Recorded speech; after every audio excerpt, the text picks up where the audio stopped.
إذا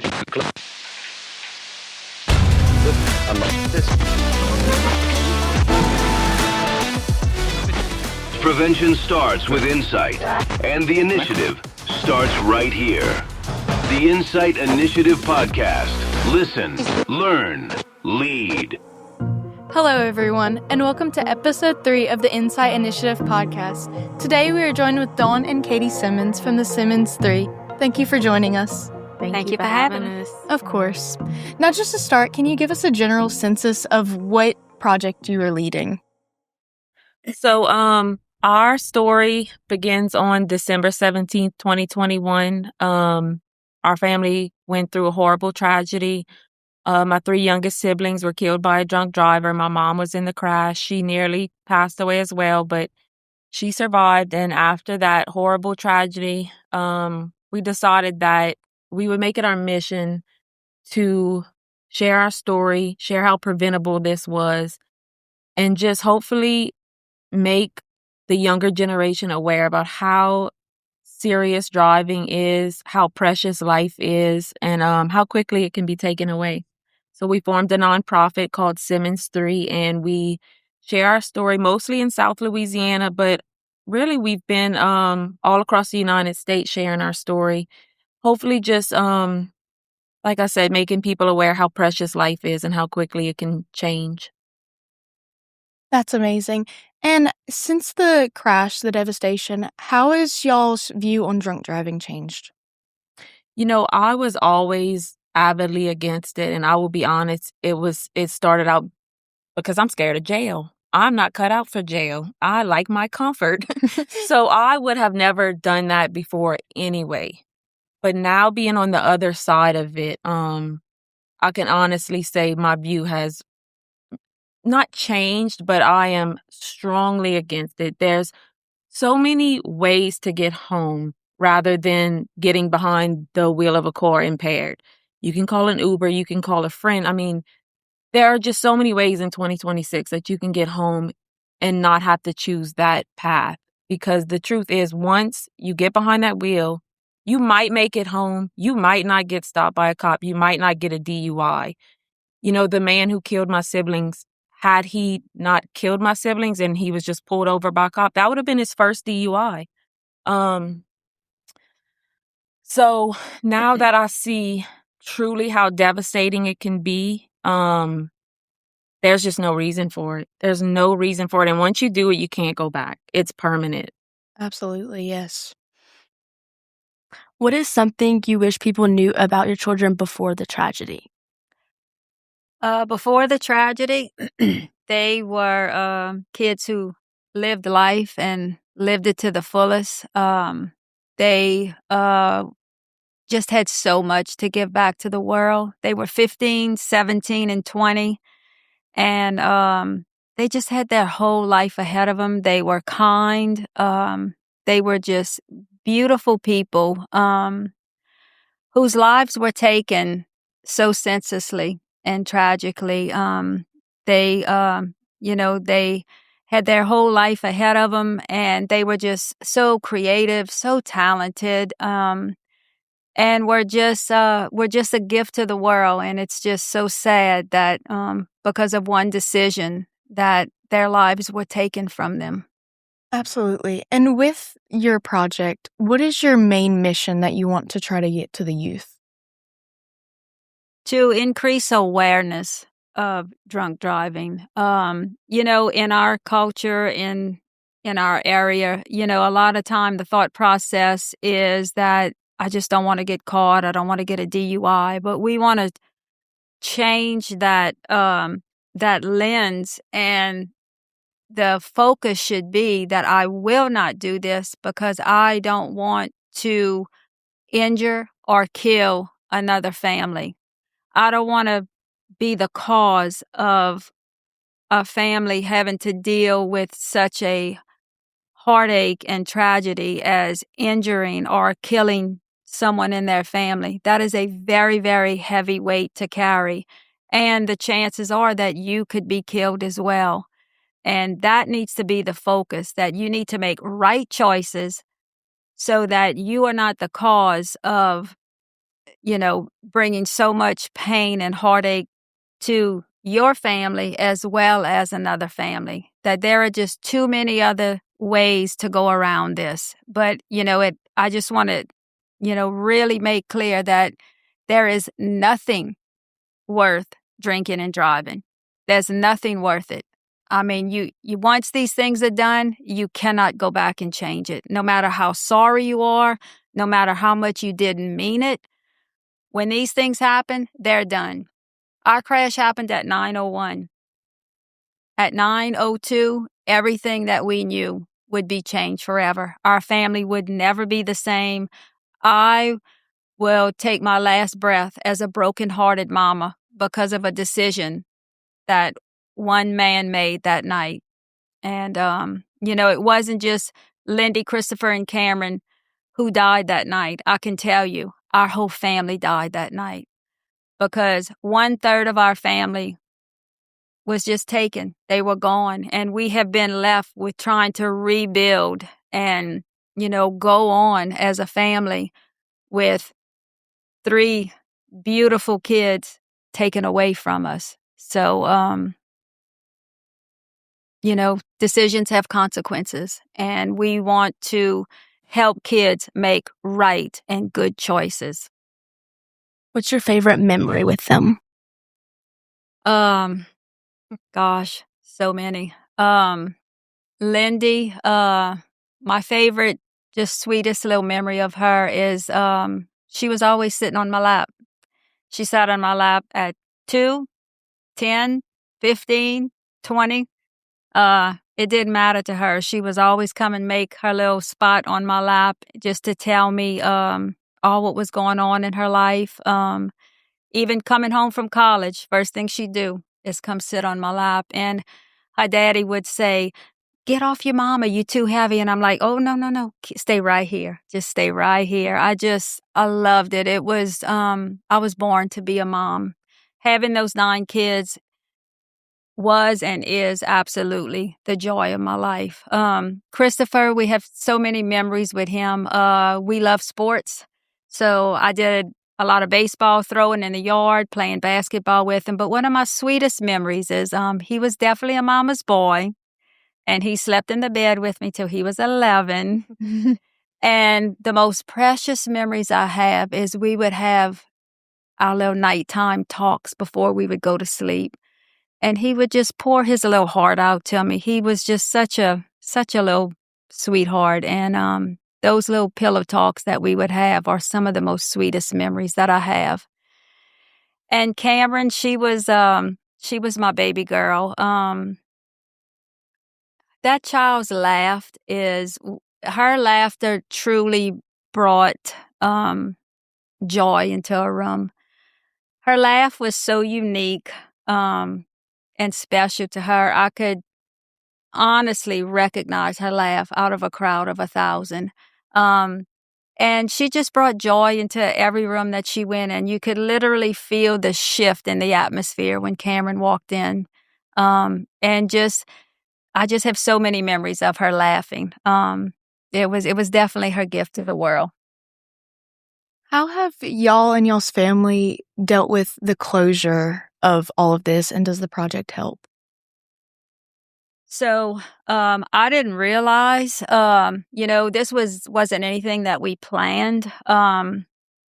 It was just something that kind of developed. I truly think that it was God's hand at work. And when we first started doing this, speaking to schools and stuff, I didn't speak for many, many months after the tragedy. I was just so broken. And then these opportunities came, and I didn't realize at the time how much healing doing the Simmons 3 presentation would bring to my broken heart. But, Katie and I still both go to grief counseling, probably go until I take my last breath because of just the level of brokenness that, that our hearts are from the tragedy. But being that every time that we do a presentation and we have to go over that story and we have to go there again and again and again, that makes us have to process that night. Because normally when you go through such a tragedy like that, your tendency is to not go there because it's painful and it hurts and it makes me cry and it's sad. And you kind of have a tendency just to kind of put it in the back of your mind. So, because who wants to go there? Who wants to go and know you're going to a place where you're going to be sad, where you're going to cry, where you're going to have to relive the most painful memories of your life? But little did I know that Simmons 3 would be such a healing, because it makes us have to go there. It makes us have to process it. And like our grief counselor told us, the more you go there, the more you process it, the more healing that occurs in your heart. So, yeah, I really, didn't realize that at the beginning, how healing this would be, and how much, it has really been a part of taking us from here to there, because I truly thought that even though I survived the crash, I truly didn't think I would ever live again, even though I was physically alive and breathing. I mean, the main thing is decisions have consequences. Decisions have consequences. And, driving is a very, very big responsibility, and you have to make good choices, or, it can turn into some very bad things that can happen. And that's the heart of what we do. We don't ever want another family to ever have to experience the trauma and the pain and heartache that our family has to deal with every day. I mean, our days are still very difficult. I go and visit my kids at the cemetery every day unless I'm out of town. And that cemetery is my reality. And I just don't want another family to ever have to experience that. And if you could give a message to all parents that face their kids struggling with drinking, what would you say? One thing, I know it's not live, but you were in the car with them. Yeah. I was in the car with them. I mean, on our part, we did everything right that night. We had our seatbelts on. We were doing the speed limit. There was no drinking, no impairment, no nothing. I was in the car with my kids.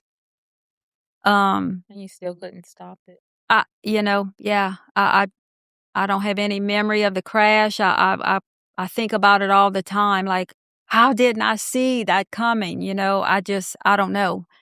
But, anything that you have control over, you need to really make sure that you're doing all the right things. And parents, I mean, if don't be lenient in this area. You have to stand firm. It is absolutely unacceptable. And parents need to be the ones who are leading. They need to be the ones who are show them, how to make good decisions, how to be responsible behind the wheel. Don't do this, say that, and then do this. There's nothing worse than Hypocritical. Making a hypocritical decision. You have to be the model. You have to be the model, and don't be lenient in this area, man. Because things happen so quickly and you can't go back. You cannot change what happened. So do not let your guard down in this area, because, I never dreamed that Lindy, Christopher, and Cameron would not see that December 17th night, that they wouldn't see December 18th. But, the reality is that's what happened. And I was very guilty of thinking that nothing like that will ever happen to my family. But believe me, trust me, it can happen. It did happen to our family, and it can happen. So please be the model that you want your kids to follow. Don't say this and do that. Please don't do that. This is something that I've been thinking about, and maybe you know the answer, and maybe you don't. Either Katie or Dawn that could possibly elaborate, but it's to my understanding that the drunk driver had left the rest area. And do you know at which point in time he actually crossed over the medium to be able to be traveling, the wrong way up the interstate? Do you have any idea, like maybe how far he would have traveled? Because you stop and it makes you stop and think: did he do that just before he crashed with you, or had he been traveling for a while and other vehicles were able to avoid him? So I don't know if that's any even knowledge that you have, but I was just wanted to see if you have any ideas. So what we were told that is that he was at the rest area and he actually just got on the wrong way at that point. So he wasn't traveling north and then crossed the median and started heading south. He merged on the incorrect way. And from the rest area to where they got hit was 6 miles. So there were a couple of witnesses. I think we had 3 or 4 that gave reports, and they all said that people were swerving and dodging him and missing him. And I'll say Lindy was not a defensive driver. She was the type, like, even if she was walking from her car, the parking lot at Walmart, into Walmart, and my mom, watch that car. She's like, I got the right of way. She was young and silly, So I know she wasn't expecting, in the middle of nowhere. I wasn't expecting it. And I mean, I've been driving a long time. It's just, especially on I-49, you just never would think there would be a vehicle traveling the wrong way. But how he made it 6 miles, that's a long ways. Now, also, right where we crashed, there was an overpass that it just comes to an end. So, like I said, I have no memory of the night. My last memory of the night is leaving the subway at 7:06. And the 3 kids didn't make it, and Marissa was sleeping. So we don't have anyone in the vehicle that, can really remember anything about the night. Well, I thank you for elaborating on that, because I know that I have thought of that. I do follow both of you on TikTok, as all of your social media accounts, and so I just wondered how many other lives were endangered by the time that he crashed with your vehicle, and with your answer that pretty much tells you that there was a lot of lives that were at risk that night. Just because of that decision and him driving up, the incorrect. Was a retired officer that I forgot about. He was one of the witnesses, and he was on his way to or from Baton Rouge, and he was on the phone with state police. That's how we know he was going 90, because he was paralleling him, trying to, we've ridden the route, and it was 4 minutes. Took him 4 minutes at how fast he was going. So there was nothing that anyone could have done, but he was trying. So that is another reason why we know that he was traveling so far. It's not 100% that he was at that rest stop, but they never did find any tracks where he crossed. Yeah, according to the state police investigation, that was to their best knowledge that what had happened. Yeah. And he was his BAC was 0.22, so he was nearly 3 times the legal limit. So he was, for him to merge on the wrong way, that's not surprising to be, when you're that impaired. Yes, and he was in his underwear. So, right. I don't know. So was he, right. Okay. I know it's a really hard topic to talk about and stuff, but do you ever wonder where they would be now? Like, what you think they would be doing? All day. What's that? What do you think? I think Lindy would have a phenomenal photography business. She was just, it was just her. She had just, she was so creative. She was in college for marketing. So I don't know if that, if she would have finished in that would have went. She had already changed her major twice, so not really sure where she would have ended up with that. But just, like I said, her gift to the world was she was a memory maker. And I just can't help but think that she would have the most thriving and beautiful photography business, just so creative and just doing what she loved. I believe that's who she was created to be. And Christopher probably would be a very, very successful software engineer. He just had his Talk about the message we found in his Snapchat that just shows the say it. I don't remember exactly how he put it. We just got into his Snapchat after trying for 4.5 years. So that was such a miracle. In fact, this little saying was in his Snapchat. He said, "Most young people only think about the present." And that's where I'm different because of that. I've never, I had 9 kids. I've never seen a teenager base a decision that they were going to make on how it would affect his future. And that's truly how he lived. I mean, he was 16. He had a Robinhood account. Immediately started working at a little grocery store, boiling crawfish. I mean, he was definitely set apart. He was, I would describe him as he inspired excellence in those that were around him. And then my little baby girl, Cameron, well, she was just ready to finish school. She did okay in school, but she just wanted to travel. She loved the mountains. I always picture, what her little mansion looks like in heaven, and I can just picture this beautiful little cabin on the mountainside with the snow falling.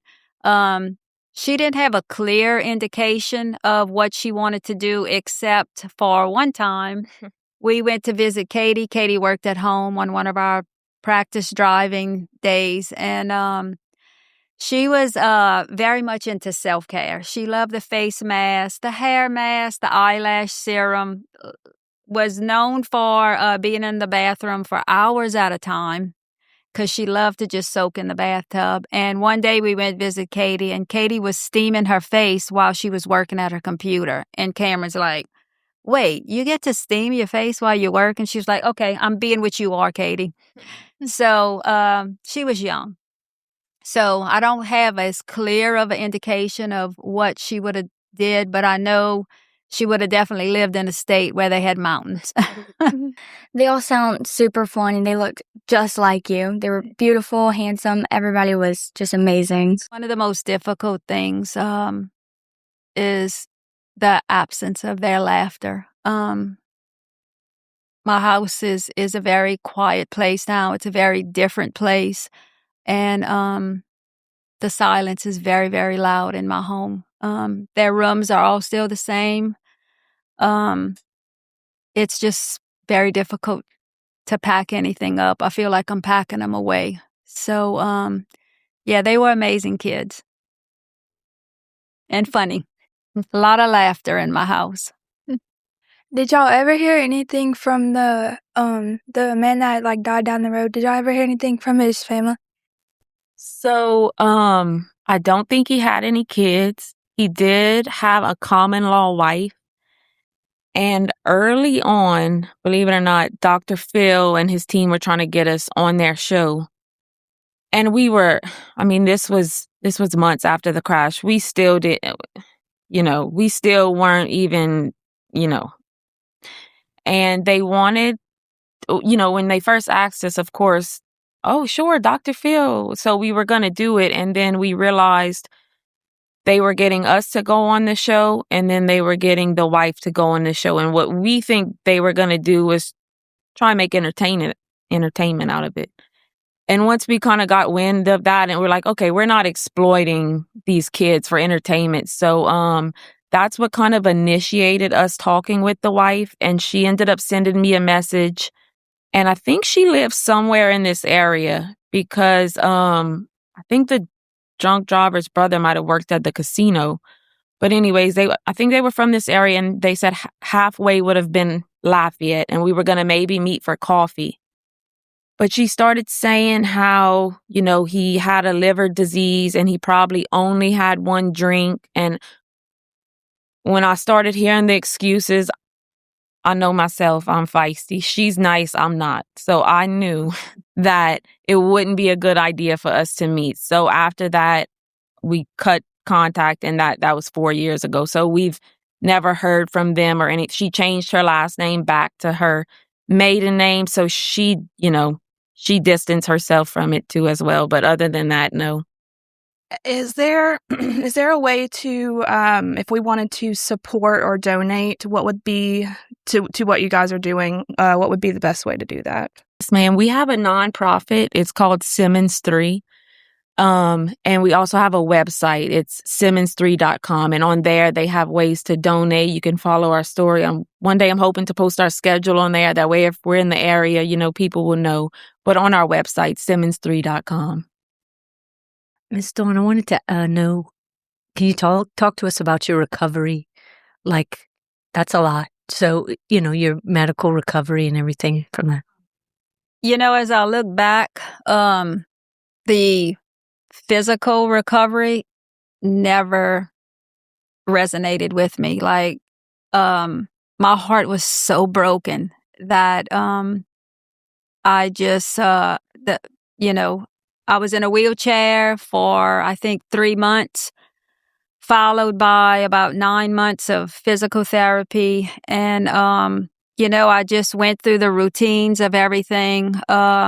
She's not a complainer either. So you would never, when they asked her in the hospital, in the ICU, like, what's your pain level out of 10? She was like, a 4.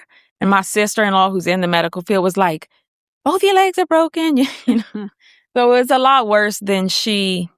But the physical part of it, it just never really resonated because my heart was just so broken. I just couldn't get above it. I just couldn't believe what had happened, and just trying to figure out, like, how in the world will I ever be able to live again? I just couldn't really navigate anything. But remember the early days of having to figure out how to wash your hair, and oh yeah, because her ribs were so broken that it was hard for us to help her. Her legs were broken, so she couldn't walk, and her arm was broken, so she couldn't do much. So we would try and help her, and we finally figured out a method where we would just lean over and she would latch on to us, and we would transport her.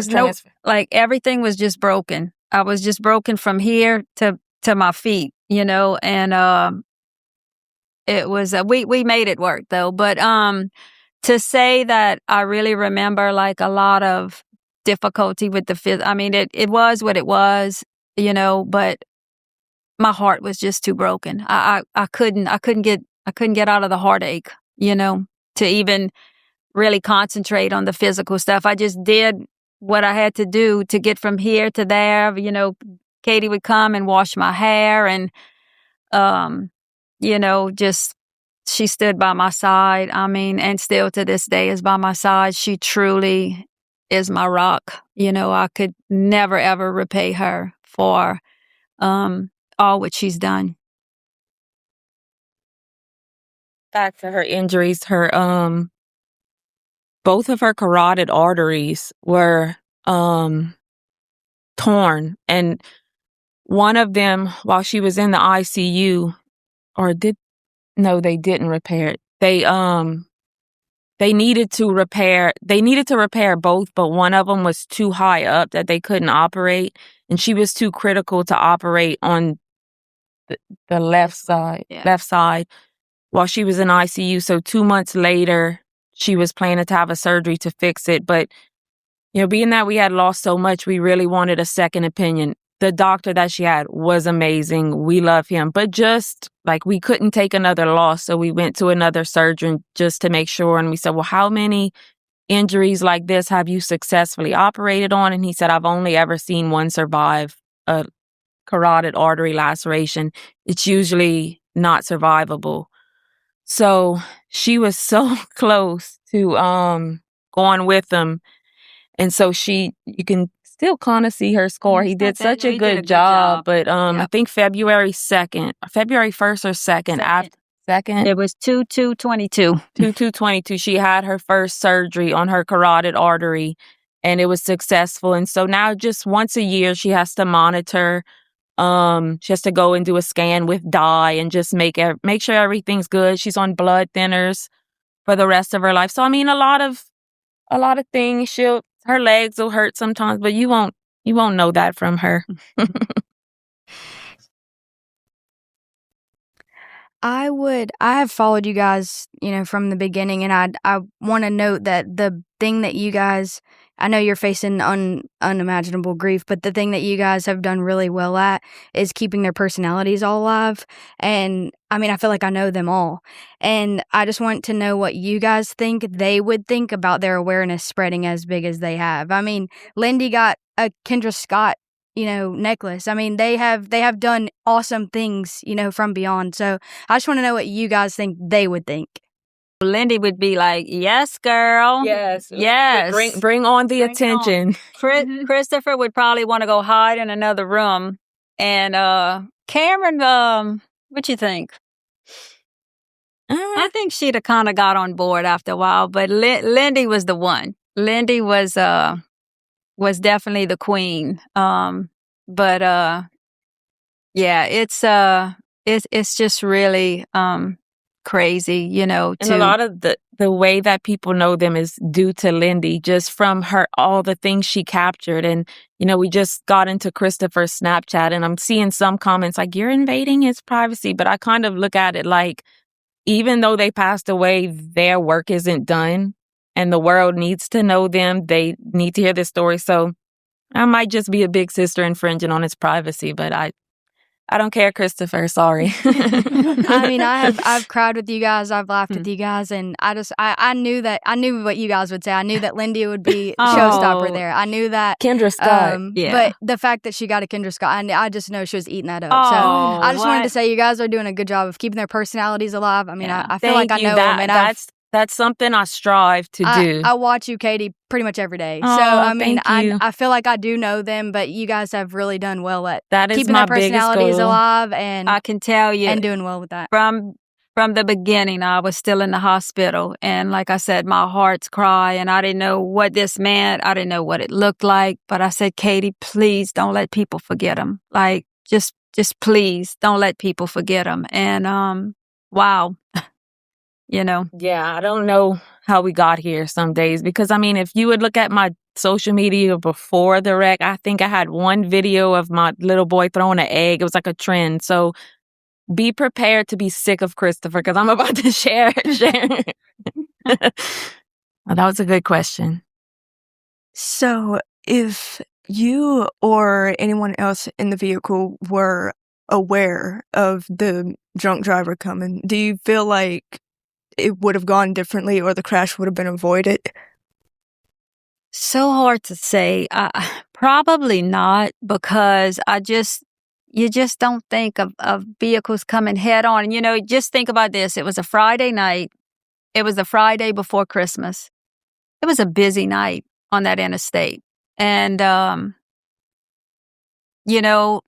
I often wonder if I would have driven, you can go round and round. If I would have driven, the timeline would have been different. If, this and that, but, you can go round and round and round. And I mean, it's just something that we'll never know. I think if someone else would have been driving, it probably may have been different, just because of, The timing of just it. the timing, like I probably would have driven, slower or faster at some points, probably slower. Yeah. Lindy was right on that speed limit. I'm much more of a slower driver, but, that's just one of those questions where, if I would have brought Christopher to Wendy's, because he didn't eat at Subway that night, and he likes Wendy's. So I had offered him Wendy's, but he said, no, I'm good, because he was so hard on himself. He didn't feel like he played basketball well that night. So he didn't eat at Subway that night. And I offered him Wendy's because he was on a little Wendy's kick. And, you think, oh man, I should have made him go to Wendy's, but that would have changed, because it would have taken a minor, change in the time frame to make a difference. And I have one more question. Okay.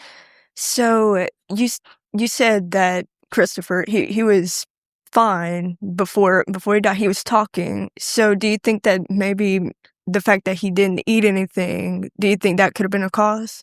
No. No, and I say he was talking. He just said his He name. gave the lady his name and stuff. She did say he was kind of like turning blue on the scene. So I know he was bleeding internally, but they were just in the middle of nowhere. So the witness said that, and not that it's the paramedics' fault, but it just took them so long to get there just because they were in the middle of nowhere. So the time it took them to get there, and then such a chaotic scene, so many cops, fire truck, just everything, chaos. It just took time. So I just wonder if he could have been airlifted. I think it was just a time. I think he was just slowly bleeding internally. And I just think, even if they could maybe carry blood on the ambulances, he could have maybe been saved. But I don't think it was anything to do with like him eating or anything. I think it was just how long it took him to get to the hospital. And then he was at a small town hospital, not prepared for trauma. And I mean, he needed to be at a level 1 trauma center if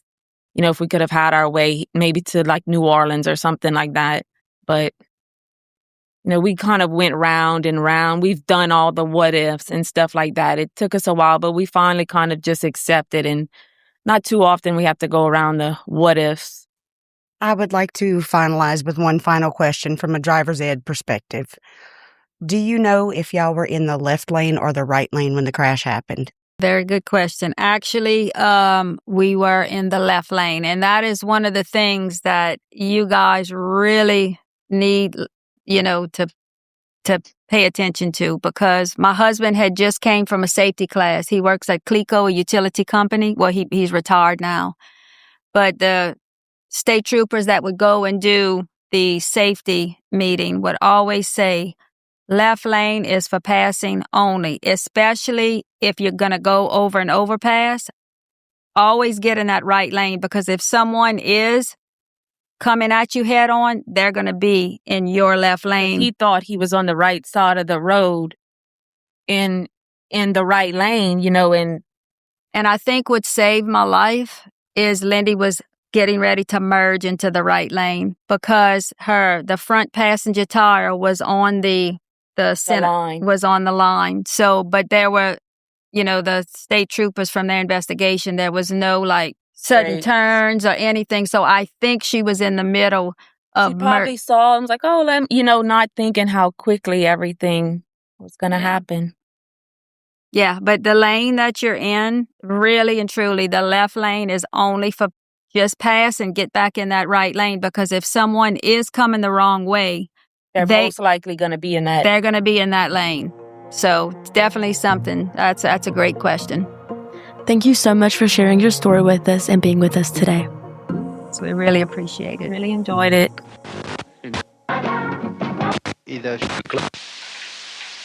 Thank you for joining us in this episode. Tune in monthly as we gain insight from many of our local professionals to initiate change in Avoyelles Parish. For more information, please visit our website, www.avoyellescyc.org.